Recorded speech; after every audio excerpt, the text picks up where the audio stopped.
हमें बात नहीं करने दी जा रही, हमें इंटरप्ट किया जा रहा है स्टेज से जो है।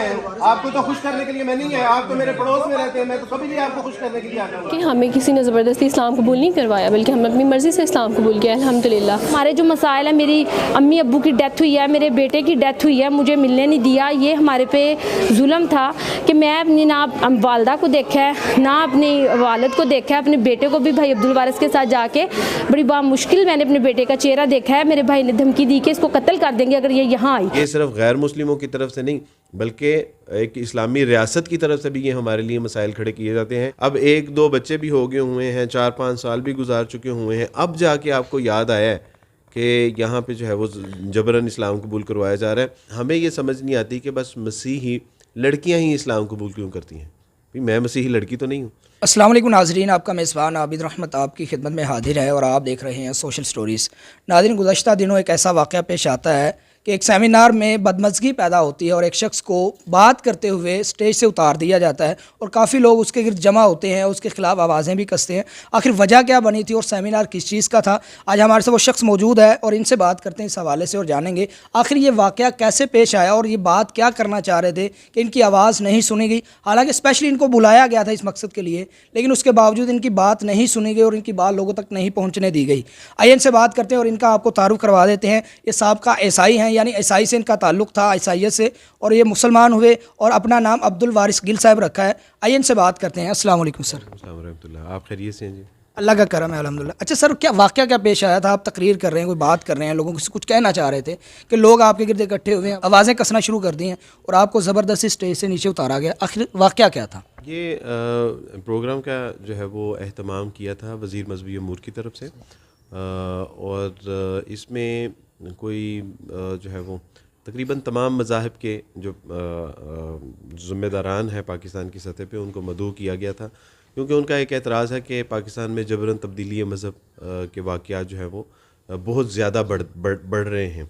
और एक तो इस पे उन्होंने आवाज़ उठानी थी, दूसरा इसका सेगमेंट ये था कि ये बहस और मसाइल और इसकी हकीकत क्या है। तीसरा सेगमेंट में उन्होंने हमें मौका देना था कि आप इसमें बात करें कि क्या वाकई आप लोगों को जबरन इस्लाम में दाखिल किया जाता है।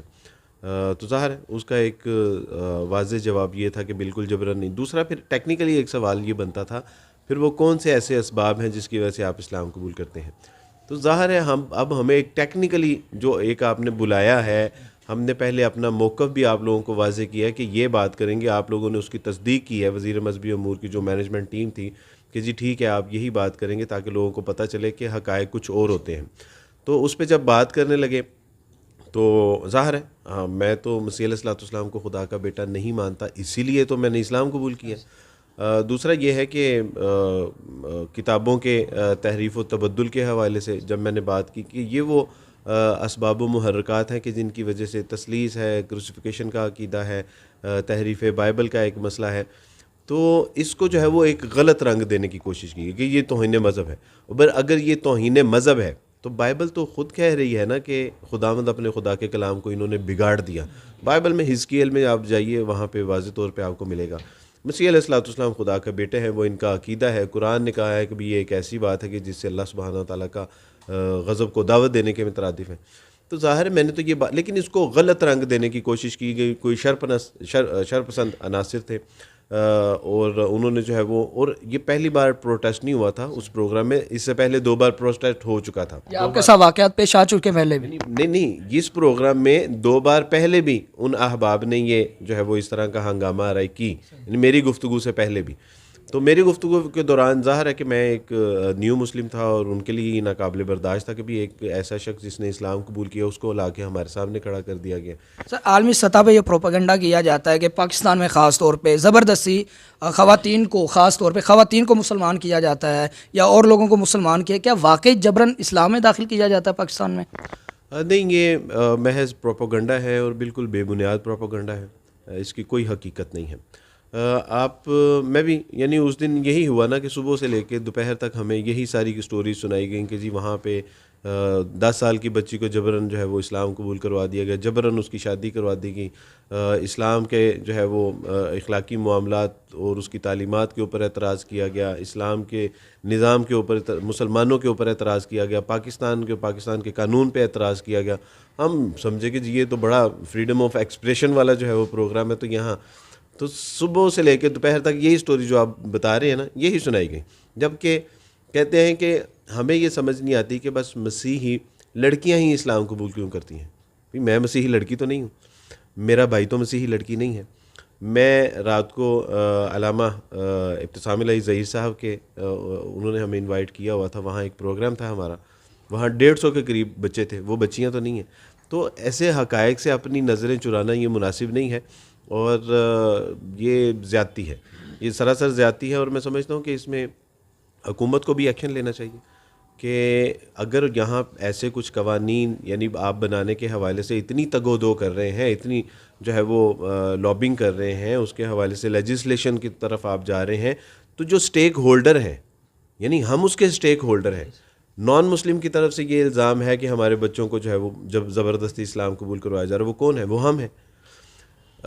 मुसलमानों की तरफ से जो है वो इस तरह के प्रोग्राम कंडक्ट किए जा रहे हैं कि जी यहाँ पे जबरन इस्लाम कबूल नहीं किया जा रहा, तो उसके मौजू कौन है? हम हैं।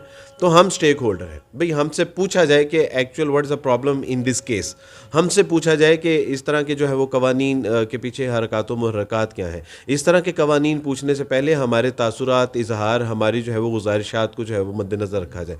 तो ऐसे प्रोग्राम आप करते हैं और उसमें हमें बात नहीं करने देते। दुनिया जहान की वहाँ पे NGOs आई हुई थी, दुनिया जहान के मज़ाहब आए हुए थे, सब ने जो है वो अपनी बात की। जब हमारी बात की बारी आई तो जो है वो हमें बात नहीं करने दी गई। तो ये पाकिस्तान में इस तरह के कोई ऐसे वाक़यात नहीं है।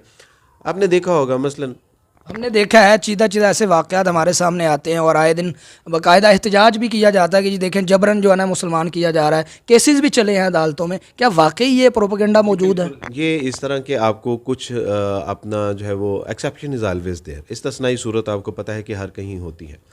आप उन स्टोरीज़ के पीछे जब आप थॉरली उसको जो है वो वेरीफाइड करेंगे, उनकी आप छानबीन करेंगे, तो आपको ये पता चलेगा कि वो केसेस हैं कि जो रन अवे मैरिजेस थे, जो है वो लव मैरिजेस थे। वो जब आपको पता है कि लव मैरिजेस की कोई बहुत ज़्यादा एज नहीं होती, वो शादियां होती हैं 2-4 साल बाद नाचाकियां शुरू होती हैं, तलाक हो जाती है, तलाक के बाद फिर औरत अपना एक वो कार्ड इस्तेमाल करती है और वहाँ पे फिर जाके अब 1-2 बच्चे भी हो गए हुए हैं, 4-5 साल भी गुजार चुके हुए हैं, अब जाके आपको याद आया है कि यहाँ पे जो है वो जबरन इस्लाम कबूल करवाया जा रहा है। पहले आप कहाँ पे थी? यानी पहले आप बच्चे भी पैदा कर रहे हैं, पहले आप बोदोबाश भी कर रहे हैं, मामलात भी सारे चल रहे हैं, अदालत में जाके निकाह भी पढ़ा लिए, अंगूठे भी लग रहे हैं, साइन भी हो रहे हैं, लेकिन अब जो है वो आप कह रहे हैं। तो ये क्या हमारे मुसलमानों में ये नहीं होता? हमारे मुसलमानों में भी जब तलाक होती है तो उल्टे सीधे इल्ज़ामात लगा दिए जाते हैं कि जी ये नामर्द है, या मर्द जो है वो औरत पे इल्ज़ाम लगाते हैं कि इसका किरदार ठीक नहीं। तो ये हर कहीं होता है और हर सोसाइटी में, हर माशरे में होता है। ऐसे केसेस को जो आप तहकीक करेंगे, आपको वहाँ जाके ये मसाइल मिलेंगे। तो इस तनाजुर में इस तरह के जो केसेस होते हैं ना, तो उनको रंग दे दिया जाता है। आप बात करते हैं कानून को बनाने के हवाले से। कानून तो आज से 1400 साल पहले अल्लाह सुब्हानहू व तआला के कुरान ने बना दिया। ला इकराह फिद्दीन कद तबय्यन रुश्द मिनल गय। अल्लाह सुब्हानहू व तआला से ज़िंदा कुरान कि देखो इस्लाम में किसी तरह का कोई जबर नहीं है। अल्लाह सुब्हानहू व तआला ने हदायत और जो ज़िल्लत और रसवाई है, जो गुमराही है, उसको वाज़े कर दिया है।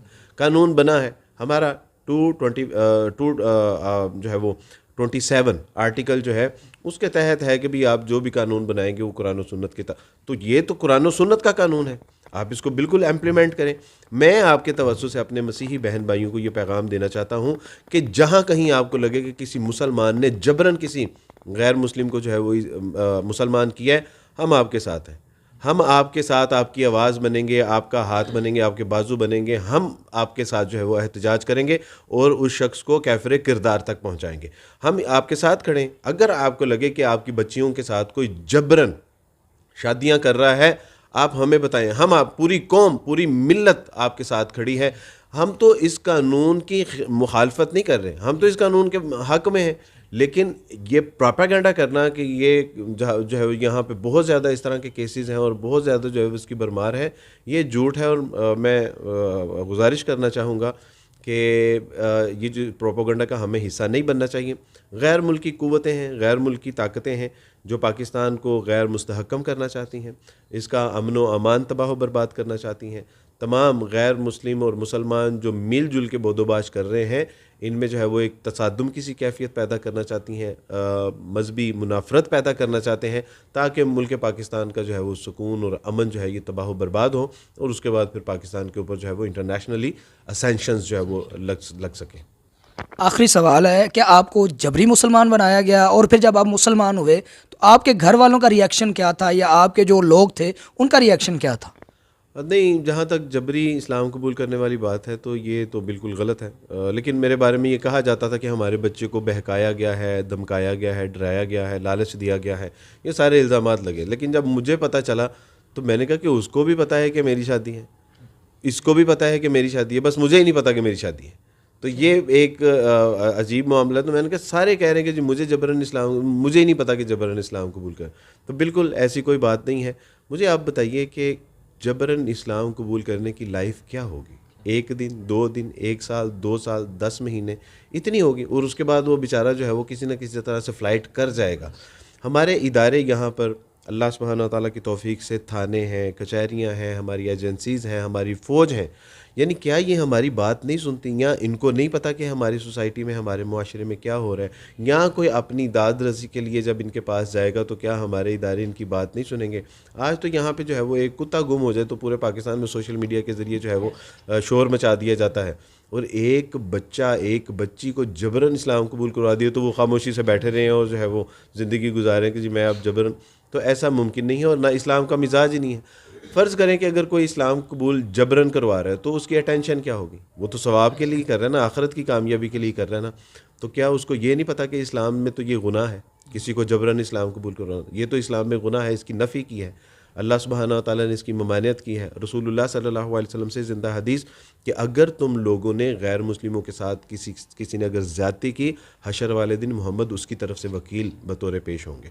तो इसमें हमें बाकी जो एक अहम बात है जिसकी तरफ जो है वो हमारी तवज्जो नहीं है, जिसकी तरफ जो है वो हमें जो है वो गौर करने की ज़रूरत है, वो ये है कि जबर इस्लाम कबूल करने से कबल नहीं, बाद अज़ कबूल इस्लाम होता है। और वो किन की तरफ से होता है?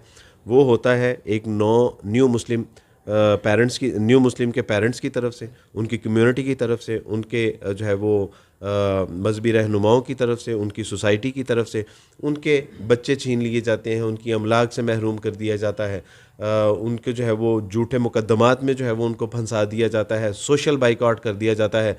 क्या ये UNO के चार्टर की खिलाफ वर्जी नहीं है? क्या ये जिनेवा जो कन्वेंशन हुई थी, क्या ये उसकी खिलाफ वर्जी नहीं है? क्या ये ह्यूमन राइट्स की वायलेशन नहीं है? तो ये हमारे अगर कानून बनाना है तो यार इस पे बनाओ कि अगर कोई अल्लाह का बंदा, अगर कोई अल्लाह की बंदी इस्लामी तालीमात से मुतासिर होकर इस्लाम कबूल कर रहे हैं तो उनके लिए सहूलियात फराहम करें। और ये सिर्फ गैर मुस्लिमों की तरफ से नहीं बल्कि एक इस्लामी रियासत की तरफ से भी ये हमारे लिए मसाइल खड़े किए जाते हैं कि ना उनकी डॉक्यूमेंटेशन बनती है, ना उनके कागजात में नाम की तब्दीली आसान है, ना उनकी जो है वो असनाद में आसानी से जो है वो हम साल हर साल जो है वो खवारी काटनी पड़ती है नामों की तब्दीली के लिए। हमारे आए दिन यहाँ पे न्यू मुस्लिम बेचारे परेशान हाल के अब्दुल वारिस भाई, शनाख्ती कार्ड नहीं बन रहा, असनाद में नाम तब्दील नहीं हो रहा, नौकरियों से निकाल दिया गया है, आगे कोई जो है वो बच्चों के पढ़ने पढ़ाने का सिलसिला नहीं है। बजाय ये कि हुकूमत जो है वो एक माँ का किरदार अदा करे, वो हमारे सरों पे जो है वो दस्ते शफ़क़त रखे, वो हमारे लिए इस तरह की जो है वो मसाइल पैदा कर रही है, तो ये बहरहाल ज़्यादती है।